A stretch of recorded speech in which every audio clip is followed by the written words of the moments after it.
Shalom Aleichem and welcome to Online Smicha. Minig Yisrael is that on the Lag BaOmer, people bring their children who are getting their Afsha'arinish for the first time, and the ceremony of the Afsha'arinish, they connect to Lag BaOmer, special connection to Reb Shimon ben Yochai. I once discussed this in a different shir. What's the specific connection to Reb Shimon ben Yochai? Because he stressed chinuch by taking along with him Rebbe Lazar, his son, in the Meira, even though his son wasn't in any danger. But he knew that without his father, he won't be able to get his proper education. So, seeing the devotion for education Reb Shimon ben Yochai had, the day of Lag BaOmer became dedicated as a day of chinuch. So, and during Sfira, there's many days that you're not allowed to give a haircut, take a haircut. So, specifically, it became a day, Lag BaOmer, where children get their first haircut, they get their first Afsha'arinish. All right, let's talk about some of the halachas in general that are connected to haircuts, and specifically also a Afsha'arinish, and that it's not commonly discussed. We know that this becomes a celebration. A regular haircut is in a barber or someone in their private room, but when you're making a celebration out of it, is the celebration allowed to be even in holy places? Are you allowed to make a celebration of a haircut? Not the celebration part. Are you allowed to cut the hair in a shul? I must tell you, this is a discussion in Achreinim, and yet it became a kubal that this celebration and the hair cutting is allowed to be done in the shul. Another discussion which is discussed in the Achreinim is there a time in the day when it should be done? Because some say that it's brought that the Arizal did not take a haircut achar chatzos.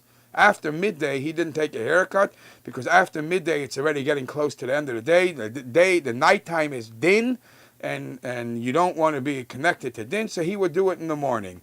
Others say that that's only connected to the Mishnah, that once Chatzos happens, then it's getting closer to time of davening Mincha. So he didn't want to do anything because it's Mincha time, it's Ma'ariv time, it's davening time. But not necessarily, you can't take haircuts at night. And as the Lashon is, Puk Chazi Mayam the bar, look, see what everybody does. A lot of people do take haircuts at night. And it did become an accepted practice that they allow haircuts to be done at night.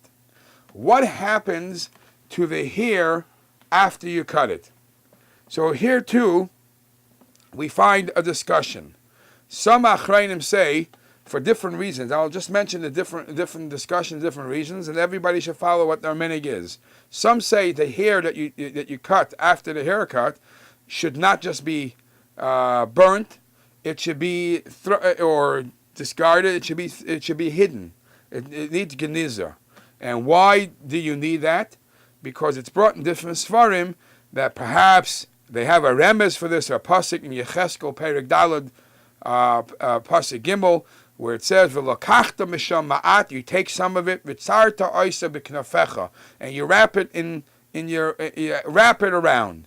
So Chazal say, and there's a question, who's the source for this Chazal? From Mikan Remes, from here we have a sign, Shekol HaMistaper Saira, anybody who takes a haircut, Lo Yizrek Oisam, shouldn't just let it run around, Ela Yignois, it should be put away in hidden. The reason why it might be this, why it has to be hidden, some say is because it's no different than any other body part, which is holy, and we don't let go, and it says that if a body part is laying around, it actually harms the rest of the guf if it's not honored and respected properly. And others say it could be that the person who got the haircut, we're talking about a general haircut, had some kind of sickness, and if it's laying around, who knows if it would pass on to the next person touching or stepping on it. Now there is also in Sefer Matamim, he brings from the pasuk that talks about Reishis Hagez. That means the beginning of cutting of the wool. It says Reishis Gez Tzeincha Titin Loi. So because of that pasuk, that the first amount of the cutting, shedding of the wool, you got to give away.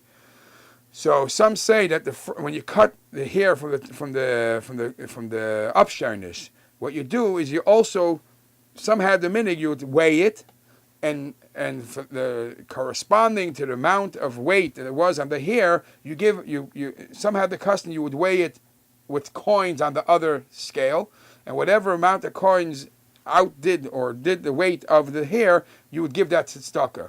Similar to Reishis Hagaz, where it says Titan Law, you should give away, and that became a custom of many people that on the Afsharish they would give away the value or the amount of weight of the hair, give it away for tzedakah.